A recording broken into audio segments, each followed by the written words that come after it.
right. What's up, everybody? Welcome back to yet another edition of Mob True Crime.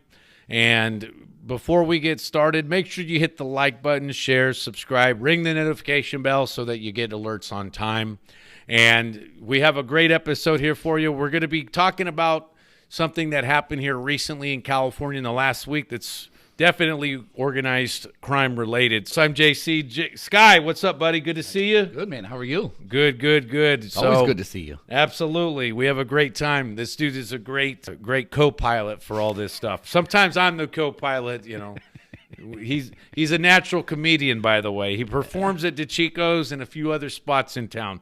And you know, you're doing pretty well with that, huh? Yeah. Actually, so today I just got word too. Is just a real quick before we get into this. It is going to be going down at Solitary Cellars. So the winery over there, Solitary Cellars, June 27th, either the 20th or the 27th. So we're setting up a date for it right now. But I just talked to the owner. He said to call tomorrow. So we're getting the meeting set up as far as the time. We're good. Nice. Beautiful. I'm going to make sure I'm there. Who knows? Cool. Maybe I'll start performing some comedy, assuming that I'm actually funny and people, you know, we gotta make sure people laugh and not laugh at, laugh with, but you know, laugh alongside, if you will. So anyhow, so this story here that we're covering is pretty big on the West Coast. I don't know for those of you back east if you saw it or not, but there's a huge bust of Armenians and Russians in Los Angeles, and they have quite the history. Here in more recent times, they are tied to the unnamed Mexican organization. We'll call them the Mexican Mafia still, even though, you know, technically I try not to say their names too much. But since the news says it, I'll say it. But they're tied to them. In the past, though, Armenians and the Jewish mob, Mickey Cohen, Bugsy Siegel, guys like that, were all tied with the Italian mob that was out here, the old establishment that we used to have. And out-of-state guys as well, like Joe Sika, who operated in this area.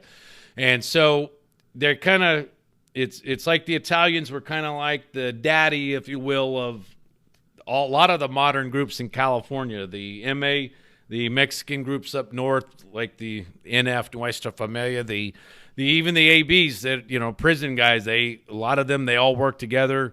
And Russian guys, of course, the Armenian mob of old, and the current one, Dmitry. You know, yeah. Those Russian guys, they don't mess around, bro. and when you hear about the levels of money that they scam and what they pull, it really is just through the roof amazing that they even can spend it all, you know, as you'll see from this story. So here's what we're gonna do. We're gonna start off by playing a 3-minute clip from the local LA news, and then he and I will do some commentary before we get into some a really good, interesting historical tale.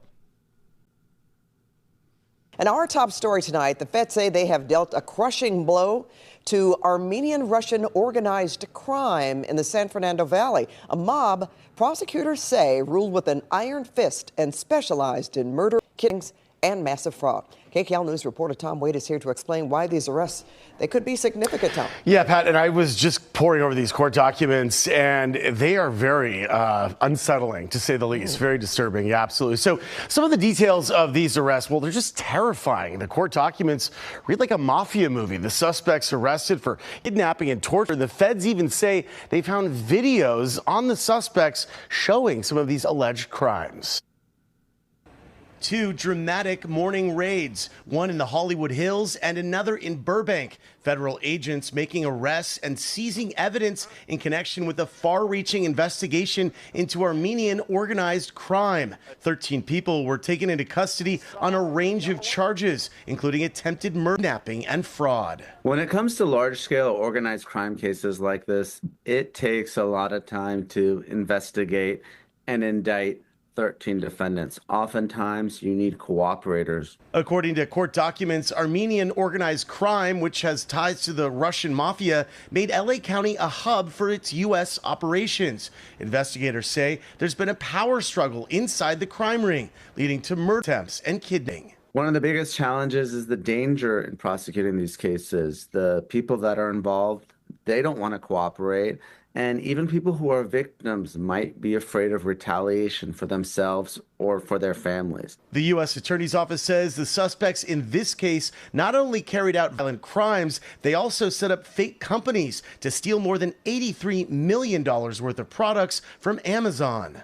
Armenian criminal enterprises working with the Mexican mafia have been a problem for the Southland for many years. What is interesting about this case is you're not dealing with just violent crimes, but you're dealing with robberies, $80 million from Amazon. That's pretty significant, as well as significant credit card fraud. Armenian organized crime has had a foothold in LA for years. Back in 2016, a man in his 30s was found murdered at Toluca Lake apartment building. Police said the victim was an Armenian gang member. In 2018, a Glendale police narcotics detective was arrested, accused of having ties to the Mexican mafia and Armenian organized crime. Tuesday's arrest could mark a significant moment in dismantling a vast crime ring. You have some individuals that are the heads of the organization. At least here in Southern California, there may be people in Armenia and Russia who are running these mafia groups. But at least here in Southern California, you do have some of the alleged ringleaders, which is important. The feds say the two prime suspects, their rivals, Ara Artuni of Porter Ranch and Robert Amirian of Hollywood, they are both in custody. Suspects were also arrested in Florida, and police say they are still trying to hunt down at least one other person. So, Pat, significant, but scary. No question about it. And again, they're still looking for one more person. Right. So, obviously, we're going to keep tabs on that. Yeah. All right. So, Ivan and Georgie, Armin, Ivan, Dimitri.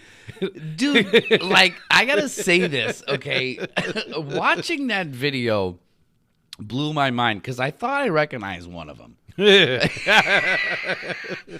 I'm from Ohio, and I actually worked with Armenian and Macedonians. Right. And they're everywhere. But yeah, that story is crazy. Bro, 80 million bucks. Just from Amazon or whatever it was. Look, those guys, that's some big money. And you see their houses, they're in the Hollywood Hills. Burbank? They have some sick homes, bro. And it's just, and I'm they're in the tied wrong to, business. Yeah, they announced the MA that they're tied to. Oh, and being that it's fraud, well, if it wasn't for the violent part, if all they did was fraud, they would probably get 5 years or something in a country club freaking prison. But how do you see? Okay, coming from a Christian family, but also coming from a family that has ties. You had guys. Yeah, right. I've had ties in my family. Right. How do you implement yourself in a crime by filming? What are you doing?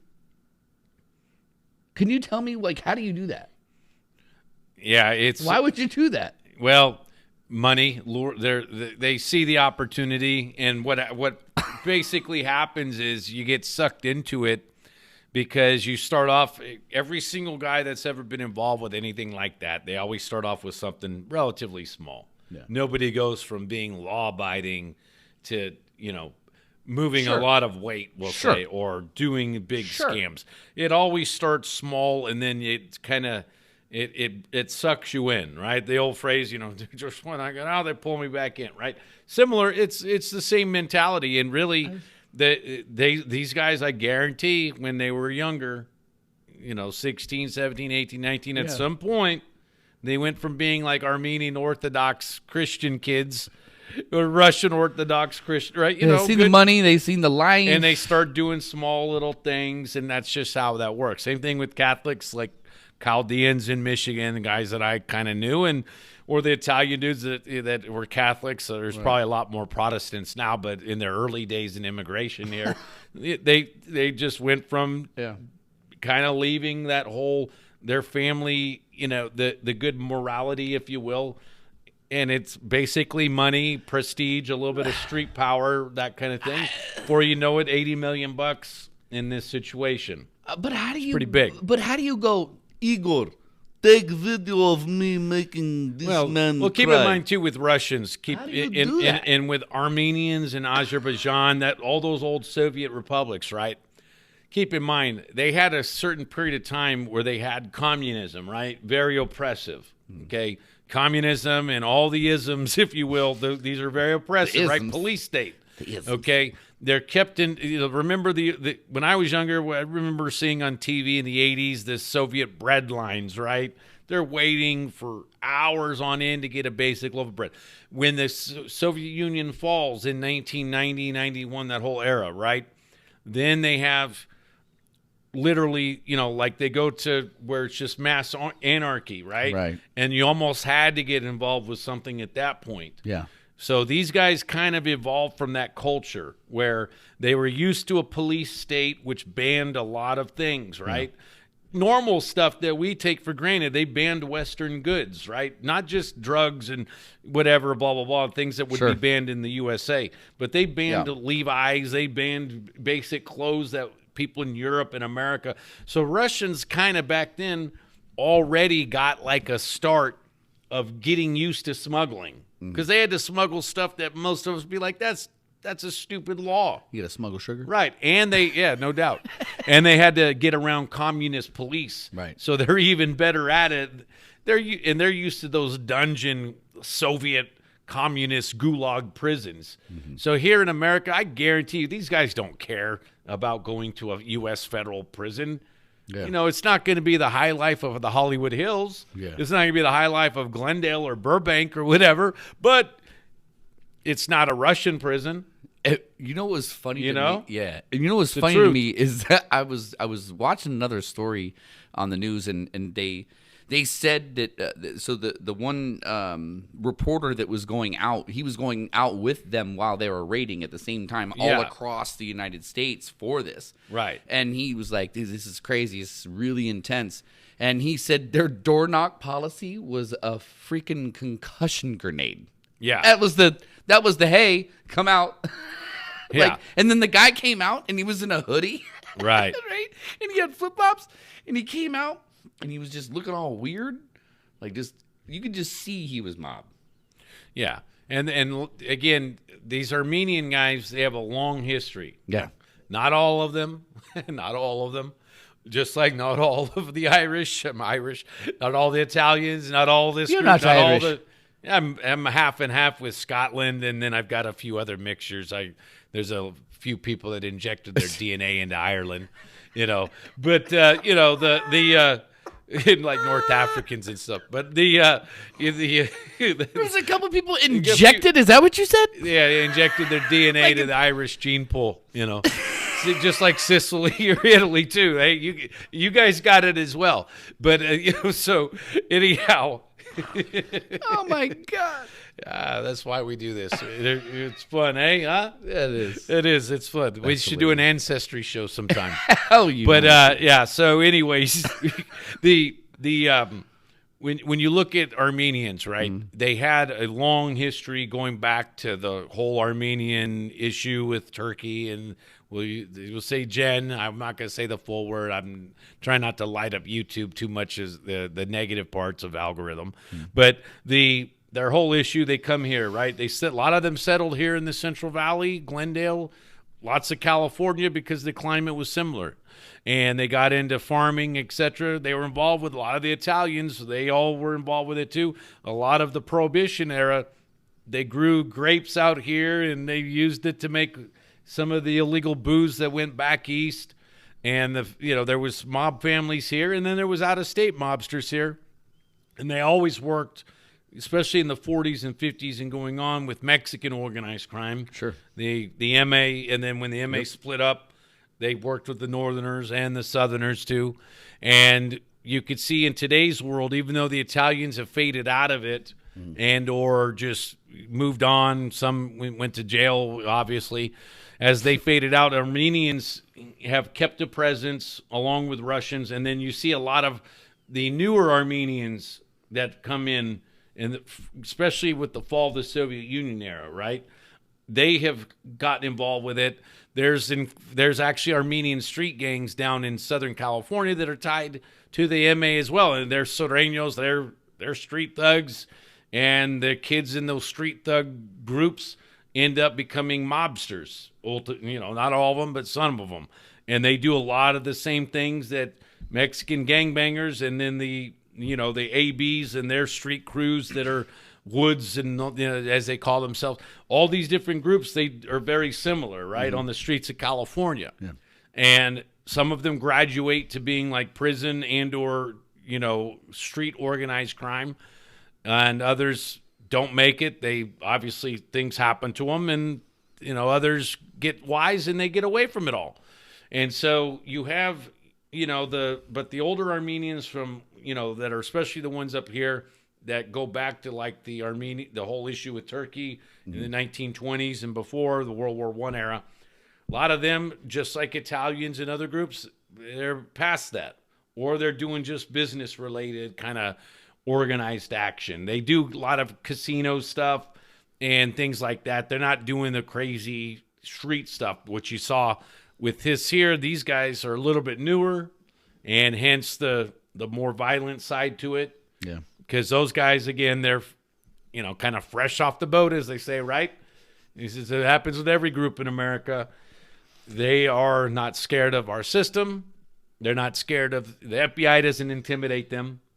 They aren't intimidated by the thought of going to federal prison. Again, it's a lot better than the places back where they're from, and it is what it is. Now, speaking of Armenians, it just so happens that don't tell me you have Armenian friends that are. Yeah, I have a few Armenian friends, but they're are they in LA?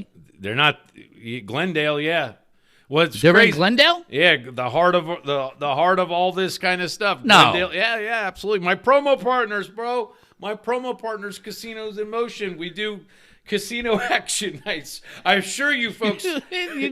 You asked them about that? They're not these kinds of Armenians, okay? Are you sure? Yeah. Well, they tell me they abide by the law, so I'll take they it. all we. And here's the truth, Fred, My are you in it? Are you in it? No, Yeah, hey, forget about my it. Armenians have passed the California Department of Justice background check. Casinos in Motion is 100% above board. We're licensed to do casino charity nights.